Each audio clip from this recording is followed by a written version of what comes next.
2nd and 3. Dalton could throw, and it is intercepted. And Joe Haden has his first pick as a member of the Pittsburgh Steelers. I tell you,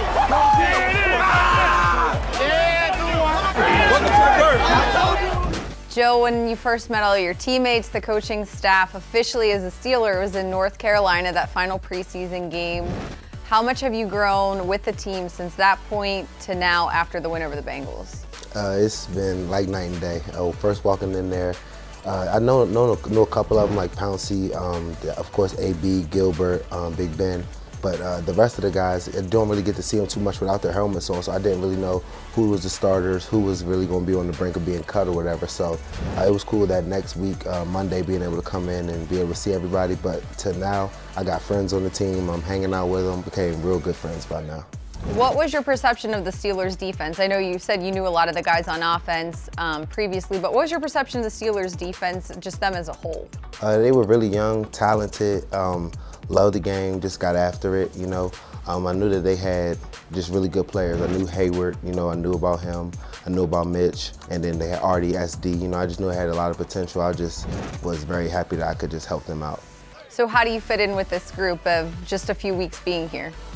Fit in really well, you know. I think that with my experience with me and Mike Mitch being played in the league for a while, and then with Artie and SD just being their second year, we're just able to just bounce ideas off each other. And these are really good, smart football players. So just being able to talk ball and just understand concepts, and with Artie just teaching him things that I know and how I study tape, and him doing the same with me. So, you know, we're just able to just trying to get each other better. Do you feel like you have a defined role yet on the defense? You are a starter, you contribute. Do you feel like there's something that is your job to bring to the table each week? Prevent scoring, prevent big plays. The biggest thing with me, I think that we don't play, I don't follow the best receiver anymore, so it's more left and right. We have really big confidence in Artie that he can cover everybody that's out there the same that they have with me. So just being able to know that when whoever comes to my side, making sure that that side's basically contained. Nobody gets over the top, trying to prevent touchdowns. That's one of the biggest things. So just being very, very fundamentally sound and not giving up any plays. Speaking of big-time receivers, you guys faced A.J. Green at Heinz Field on Sunday. You know his history being in the division. You've played against him a lot. How are you guys able to limit him and not let him do A.J. Green type things? Sometimes our D coordinator, we did a really good job of helping sometimes the coverages.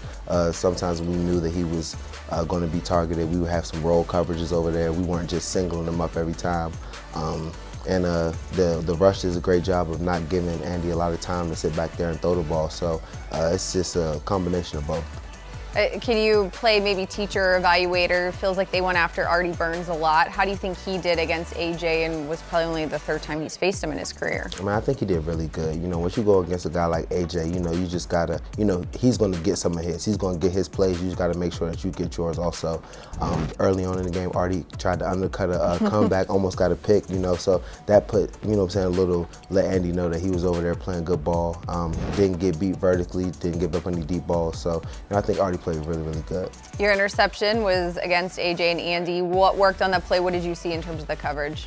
I was just kind of bailing. He ran a slant, and he led him a little too far, so he tipped it. And once I saw that, I was just playing the tip.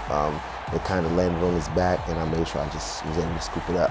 I saw when you came out the field, you had the ball you gave to someone wearing your jersey. Was that really your mom? Yes, it was really my mom. How did she get down there so quickly? Oh, because she sits, my mom is the best.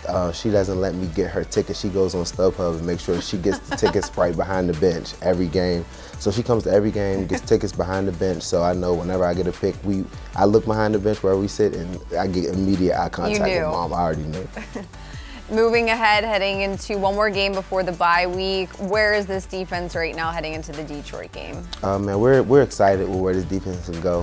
We think that we have the potential to be a really, really good defense. Just making sure that we stay on top of our communication and just keep trying to thrive, keep trying to create turnovers, ball searching, want to get more like forced fumbles and stuff like that. So just trying to get after the ball. Do you guys feel like maybe sometimes you're underappreciated as a group? A little bit, but I mean, at the end of the day, I feel like we're establishing ourselves now. We know that it's been mostly the offense. We have such powerful names on offense. We have Big Ben, we got Antonio Brown, Le'Veon Bell, the best people at their position, you know what I'm saying? It's an offensive league, we get that. So we just want to make a name for ourselves. We understand that we have the ability, so we just want to keep it going for the whole season. You know, we got to stay consistent because you can start off hot and then people start scoring on you. You know what I'm saying? So just we know that we have a good defense. We know we have something special, but we just got to keep it very, very consistent. Do it 16 games.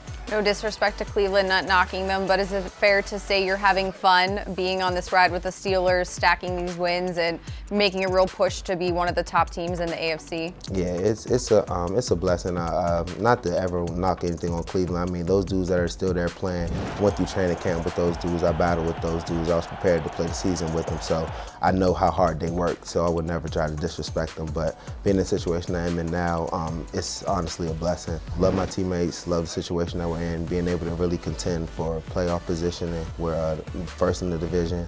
And just knowing that each and every game that we go into, we have a very, very good chance of winning. We know with offense, defense, special teams, we have a solid team in all of the positions. So as long as we go in there and don't do anything uncharacteristic, we just play within ourselves, we should be able to win a lot of games.